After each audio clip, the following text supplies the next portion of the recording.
Anong mensahe ang kailangan marinig ng mga Sagittarius sa August 2024 mid-month o sa madaling salita, kalagitnaan ng August? Pwedeng nangyayari na to o mangyayari pa lang. Kung hindi man para sa inyo itong magiging reading, eh baka para sa someone na malapit sa inyo o sa someone na kakilala nyo mismo.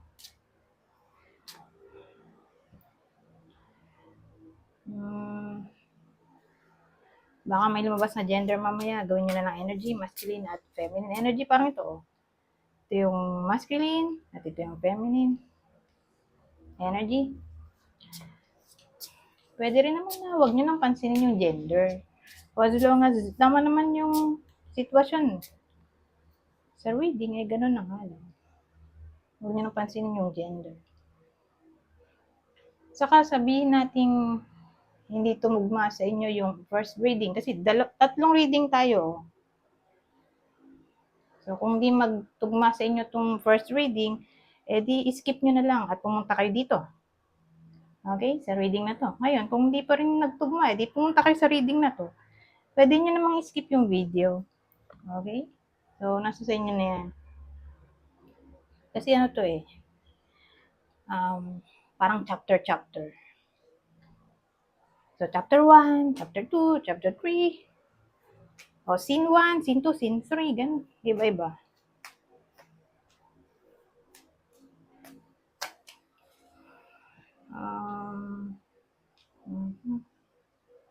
Ano kaya ito? So sa madaling salita, probably nangyayari na to para sa iba sa inyo, nag-aaway na sila, oh. Pero may success tayo. So yung success, magmumula dito sa change. Sudden change to. So ibig sabihin, biglaan. Unexpected. Ito, reconciliation. So, ibig sabihin, unexpected reconciliation ay maasahan para sa iba sa inyo sa August. Ngayong August pala, bago matapos ang buwan na to. Kumbaga sa kalagitnaan, hindi siya sa umpisa at hindi rin siya sa katapusan ng week ng August, kundi sa kalagitnaan. Doon siya mangyayari. So, unexpected to. Hindi to inaasahan ng iba sa inyo. Bigla na lang mangyayari. At ito, magiging feeling victorious kayo kasi naayos ang problema. Ano kayang possible na pinagawain dito para mai-clue kayo? Kung para sa inyo ba itong reading o hindi? Probable cause, ano ba to?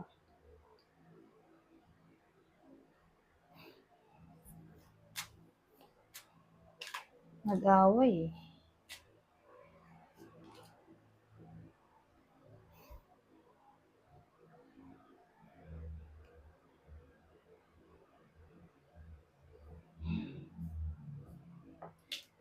So, anong problem dito? Paulit-ulit siguro. Paulit-ulit na problema, hindi matapos-tapos. Ang problema ay anything na nagkukos ng sadness sa iba sa inyo. Ano kaya yan?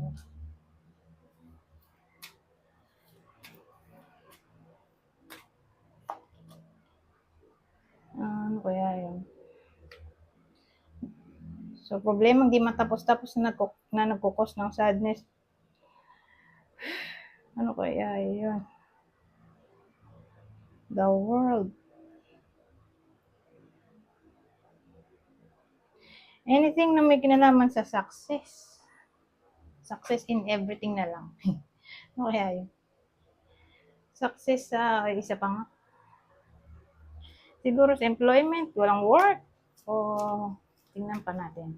Hindi ko rin maintindihan eh.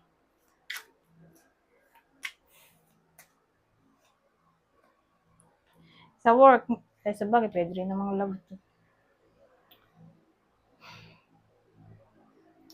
Love and abundance kasi ito eh. So, pag ganyan, in everything na nga.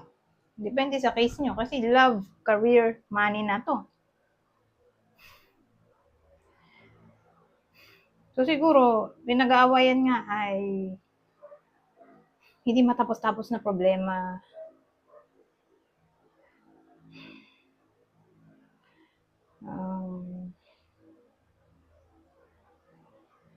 Siguro pwede rin pregnancy, infertility, o long distance relationship.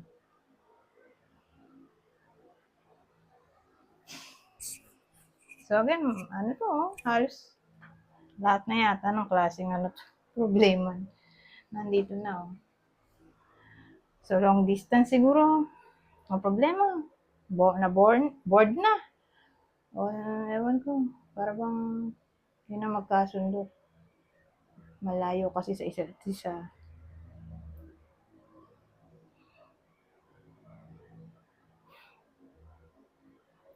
O siguro pera nga, success sa pera. Yun yung pinag-awayan, maraming utang, walang work, siguro.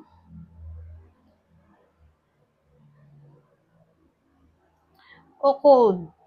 Yung isa sa kanila, hindi loving, hindi caring. Parang laging wala.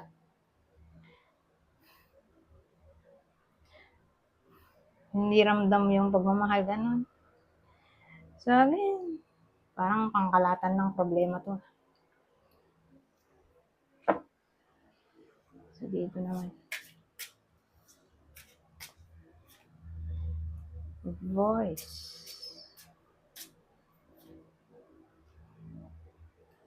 Baliktad. Pero to, asylum mo. The asylum. Kaya. So, anong mabubuo nating kwento dito? Well, ang dating sa akin sa kalagitnaan ng buwan,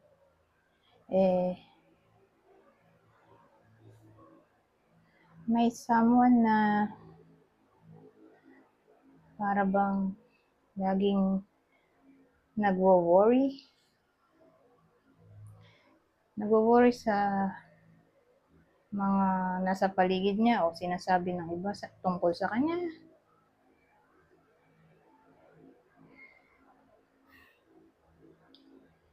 Ayun mo, kasi may mga tao dun na para bang ayaw na niya marinig yung mga sinasabi nito.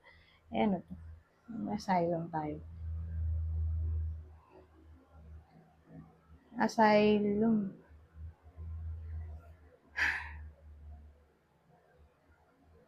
So, ang dating sa akin dito sa part na to. Kasi ano to di ba? Diyan nakalagay yung mga taong para bang dinedetain o ano ba tawag doon? Recovery center, ganon. Diyan nilalagay yung mga tao na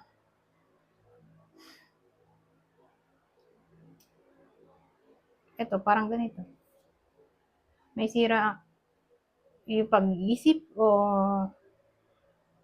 may problema sa pag-iisip, ganun. Kasi ito, pag nakita ko to parang may mental problem. Kasi may naririnig siyang wala naman doon.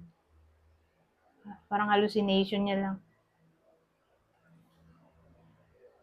Pero baliktad naman. So, hindi ko isipin na nababaliw to. Nakakarinig siya ng mga voices. Baliktad Ano lang to, more like dala lang ng stress. Pero, kasi nagtatabi siya dito. So, ano to?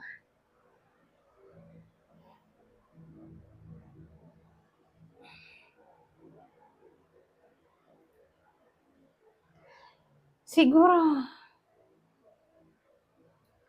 it's about time na ma-treat na siya kung ganyan naman ang sitwasyon. Whether kayo mismo to o someone na kilala nyo, parang ganito na yung senaryo ng buhay niya. Na para bang dumaraan siya ng mental problem. Hindi naman necessarily pag mental problem malala na agad. Siyempre, case to case basis yan, di ba? May iba naman na treatable at may iba naman na kusa lang din gumagaling. Na ano lang siya, nadala lang ng stress pero pag na-overcome niya na yung problem niya, okay na siya. So, case to case basis. Pero dito sa case na to, may someone na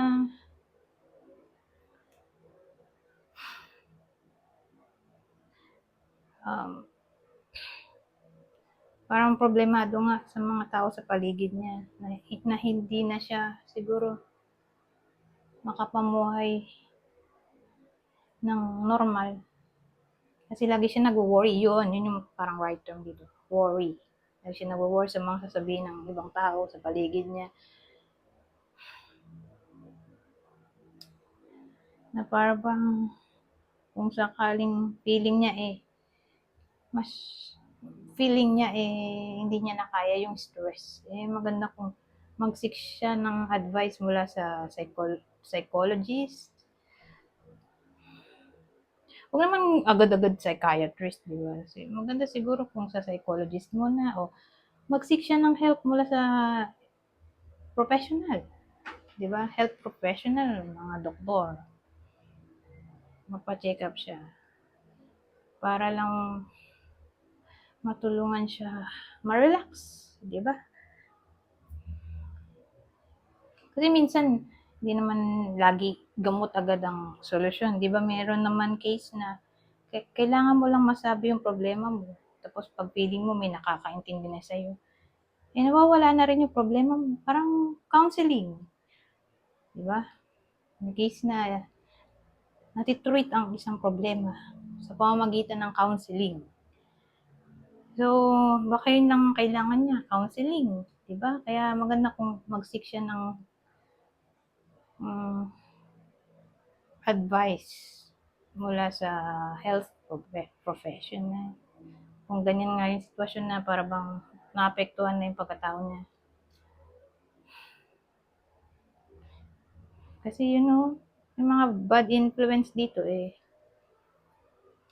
ito kasi pag nakatayo, mukha siyang totoong, mukha siyang hindi totoo. Sarili lang niyang, nasa isip lang niya yung voice na yan.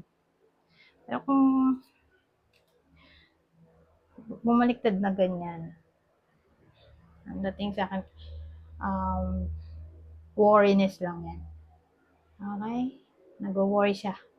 Hindi naman malala pa yung sakit niya. Pero siguro kung di maagapan, baka doon na nga patungo sa, ano mo na, ma-rehabilitate na siya, Diyos ko.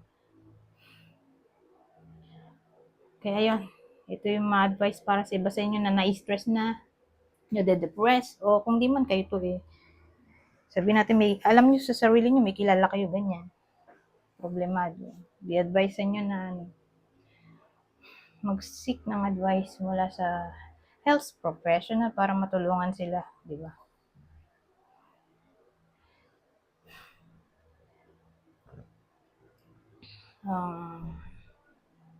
Ano pa ba?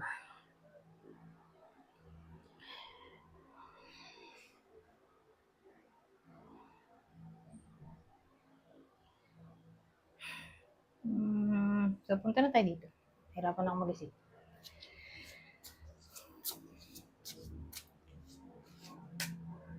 Ano pang masasabi nito? Wisdom.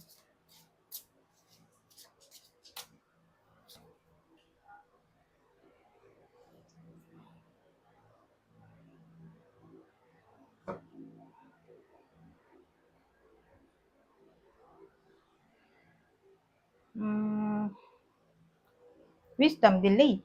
Ano kaya yun? So, for some reason, madidelay nga ang pag-acquire ng lesson. So, sa madaling salita, may paparating pala. Paparating na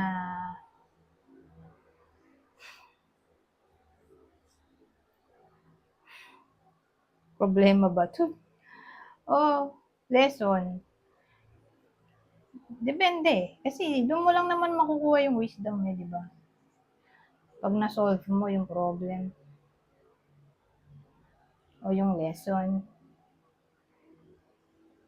Pero hindi pa ito mangyayari. Ewan ko kung kailan, pero sa madaling salita, i-expect na natin na yung iba sa inyo ay mag-acquire ng wisdom. Okay? Pero again, hindi nyo pa malalaman ng tungkol dito. Baka sa susunod pa na buwan o who knows, baka bago matapos ang taon na to, doon pa lang darating ang tungkol dito. Pero again, may ma-acquire ng wisdom yung iba sa inyo, hindi lang pa sa ngayon. Kasi delay, wisdom. Pero expect na nga natin para hindi mabigla yung iba sa inyo. Anyways, hanggang dito na lang. Goodbye po. Na.